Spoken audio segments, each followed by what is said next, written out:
Malabo ba? Hi guys, welcome back to my channel, Herbs TV. So, ayan. So, this video ay nasusunog na ang aking niluluto. So, ngayon guys, magluluto muna ako dahil wala akong ibang makunti. So, dahil luluto, i-vlog ko muna yung aking lulutuin kapsa. So, tara, samahan niyo ako.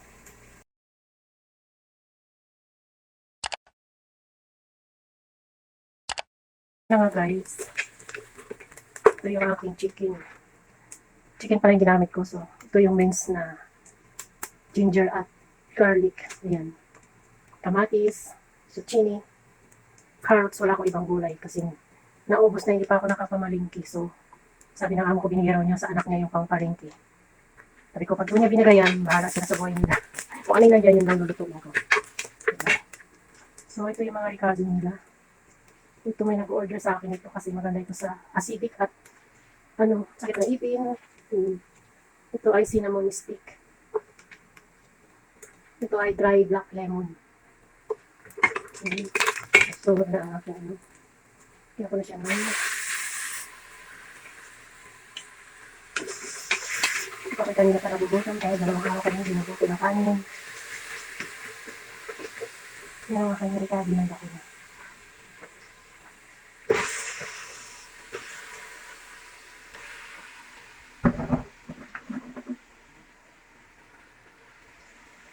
Nanandog pala ko, tinalagay ko pa itong kalabasa at hindi ko pa siya hiniwa kasi baka na mangitin mo kami. Nahihirap naman mag-vlog ng nagluluto. Wala talaga akong tawag doon. Sorry, next month kalabasa ako, bibili na talaga ako. Kaya isangkot-sak lang muna yung chicken sa kanyang ricado para umano yung lasa niya.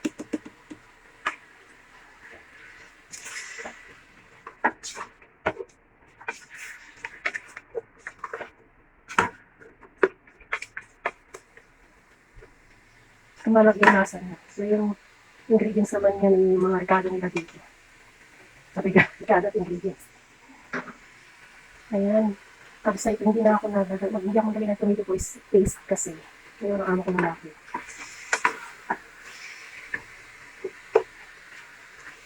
At nagugutom na ba yan sa totoo lang.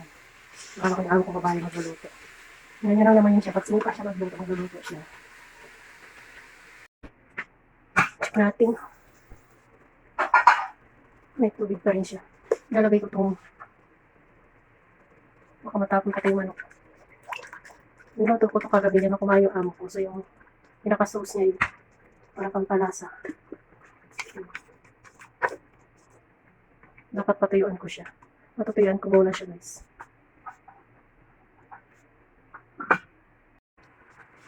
So ngayon ilalagay ko muna yung kamatis. Then pakukuloan ko siya hanggang matuyo. Bago ko ilalagay yung gulay at sasabawan.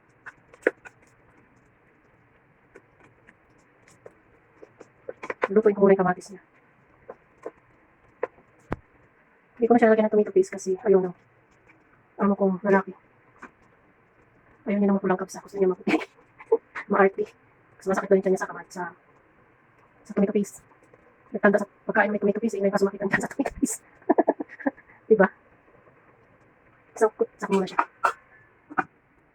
So ayan na nga guys, habang niluluto ko itong aking niluluto, magkape muna ako. Magpintuhan tayo. Wala pala akong magpintuhan. Ako palang magkape. Diba may kikwento ko? Kape tayo. Para ang ipis na dyan ko yun. Kulang naman. Malaki na ito yun. Tapos kinantanghali ko. Nintay ko yung amo ko mo siya magpintuhan. Hindi ko makilo sa di ako nang nagluto. Hindi ko gutom na. So ayan. So may kikwento ko. Relasyon. Ang relasyon. Wow. Mga tuwa pa mo. May mga naalala lang ako. At may naiinis din ako. Kasi may mga naiinis sa akin. Hindi lang naman sa akin, sa iba. Na nagmamarites ang So, ako naman kasi, tumutulong ako sa dapat tulungan. Sa nakikita ko karapat dapat tulungan. Like now, may tinulungan ako ngayon na may tinulungan ako. Hindi naman ganun karakihan. Yung mapadama mo sa kanya. Kasi parang cancer ako sa isa. Pawin na sa cancer. So sana naging magandang result. That's why, sabi niya sa akin. Ang dami niyang hinakita na mga SB. Mga SB o what. Wala raw nagbigay sa kanya. Sabi ko kasi, malayo pa yung eleksyon. Huwag ka umasa. Malapit na yung eleksyon at nangyay na sila. Hindi ka pa tapos magsabi. Nakakot na sila sa iyo. Kasi kailangan ka nila. Kaya hindi ako nabubuto guys. Hindi kita promise. Hindi talaga ako nabubuto. Kung rin buto ko kay Era. Kung kay Era, pumunta pa kami sa Otigas. Sa ating gabi lang po kami sa kanil. Era, nabusog kami doon. Ano na yung pinakasig sa Era sa Malacanang. Nagpo kami noon sa Otigas. Mga kasama ko sa trabaho after namin labas sa work ng alas 9 ng gabi. Dito kami doon. Ito isa namin kasama si Super G. Hindi ba niya kilala sa Super G? Nawawala siya. Kasi may nagano kami kulay, ano ba yun, pink ba yun, tapos may pink kami tali dito. Wala lang. Trip lang namin pumunta doon, sabi mo, i-support namin. Wala kami sinusupport. Basta nandun lang kami. Tapos baka mamaya sabi niya napapalin mo yung katulungan. Nagsasalita mo sa hindi ko lang ako marami pa natulog ko. Tapos yung makontent lang eh. Tapos di alam niyo ang nangyari doon kasi nabusog kami. Diba? Si Jimboy ang dami. May ang padala ng pagkain. Ito yung si Super G. Kasama namin sa tabaw. Nung wala, biglang natin. Bigla na ng mga hamburger, mga sandwich, mga juice. Kasi kita nang natawalit kasi pupunta namin doon tayo. Hindi mag-support. Ang dami, namusok kami guys. Namusok kami nung guys. Super G. Sige round. Sige siyang hanap ng mga namimigay ng pagkain. Tapos nakain niya sa amin. Ang dami namin kabuang lang. Diba? Yun. Tapos, yun na nangyari. Yun pa nasingit yun. Yun, tipito lang ako kamali. May kasi mayroong mag-message sila ngayon sa tulong. Marami naman ako hindi binagay. Nakakita ko sila sa nagbibigay ako ng tulong. So, dapat tulong. Kaya wala ako, nalulupan na ng tulong. Especially sa medical.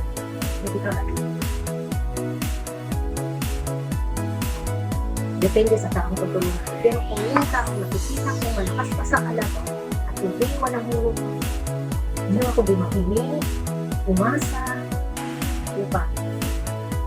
Na hindi nagpupursiging pagtrabaho. Kasi bago ka pumasok sa isang relasyon, alam mo ang responsibilidad. Dapat paghandaan mo. Malayo pa paghandaan mo. Diba? Hindi yung dalawa ka lang kayo sa sarap. Hindi nyo kami kasama sa sarap. Dalawa lang kayo sa sarap. Diba? Tapos, sa oras na pangangailangan, magdadamay kayo ng kapwa. Kasi sumulapitan nyo kasi ako rin alone. I'm sorry. You're not deserve. Tapos, di ba makikita mo lang sa hanggang lagi ng internet, walang pagsisikap, yung makikita mo na malakas pa sa iyo. Malakas pa sa katawan mo, malakas pa sa katawan ng kalabaw. Pero hindi nagsusumika. Ang salaw sa hini-hini. Hindi ko kinasapag kami. Malaki ng sword namin. Yes, civil engineer ka dito. Trabaho sa bangko. Hindi ko trabaho ka na dito. Construction, factory, driver, or waiter, or sales lady, salesman. Pag asahan mo lang ang sweldo dito guys, sa Saudi. Mas malaki pa yung sweldo na natulong. Yes, saan. Kasi kung gasto sila bayad sila na rin sila ng bahay. Pamasahe.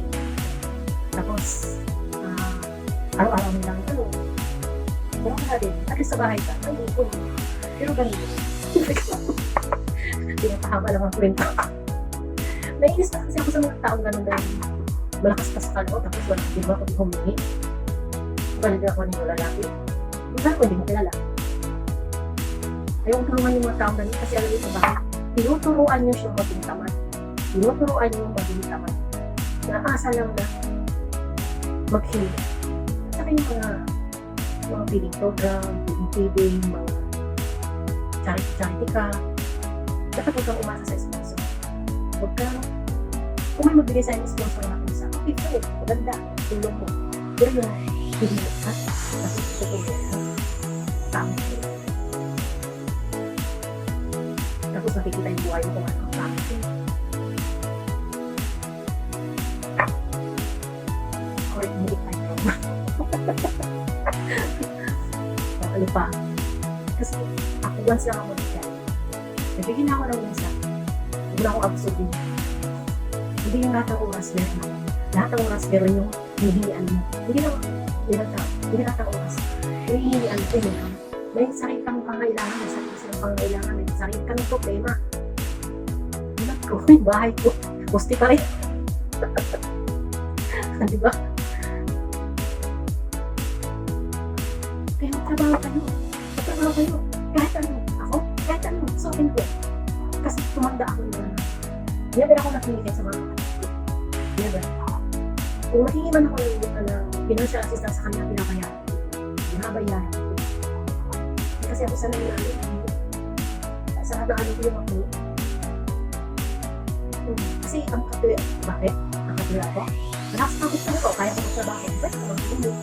Diba? Nagkakakunin kang responsibilidad sa buhay. Na kailangan, paghandaan mo. Huwag kang pumasok sa isang responsibilidad na hindi mo kaya. Na mag-istro ka ng ibang tao. Kasi hindi mo alam kung buhay ng ibang tao na hindi ano.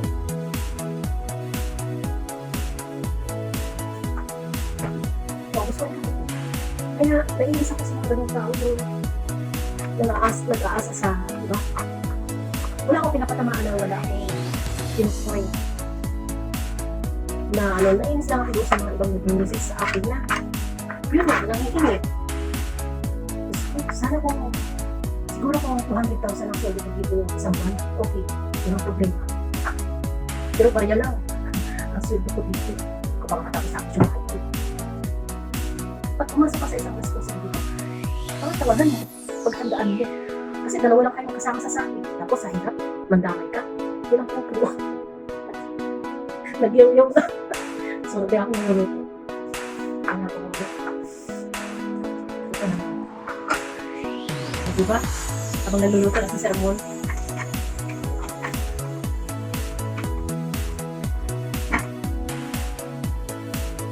Pagka-heads. Special mission. Nabibisit na. Bisit na. Huwag pigilan yung pagka-visit mo. Labas mo yan. Ang tawa ng tawa.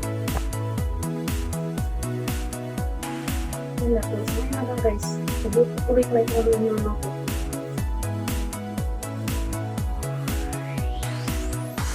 So, inalagay ko lang naman na yung kalabasa. Ay, hindi ka lang nalagay ko. Kalabasa na. At saka yung itong rice. Sabay ko na yung rice sa kalabasa kasi yung kalabasa na rin mo. So ngayon, iba muna yung kwento ko sa sunod na minuto. Ayan na siya.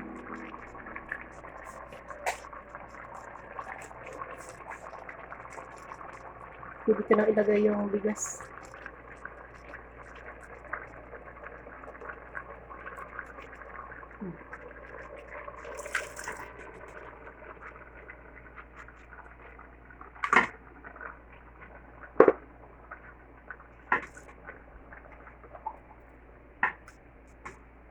Kaya pag nag-ano kayo, be responsible na wala kayong maistorbong tao.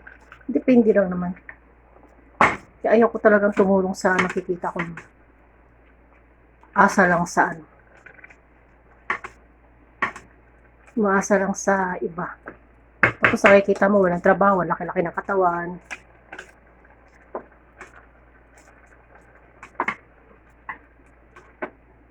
Kasi tayo, maliliit na YouTuber lang tayo. Sko. Ilang buwan ba makasweldo? Kaya magsumikap, huwag maging tamad, di ba? Kaya simutin ko lang ito. Ayan guys, painhinin ko na lang siya. Hanggang sa maluto. So, ayun na nga guys, tapos na ako magluto at ayun, luto na yung aking niluto.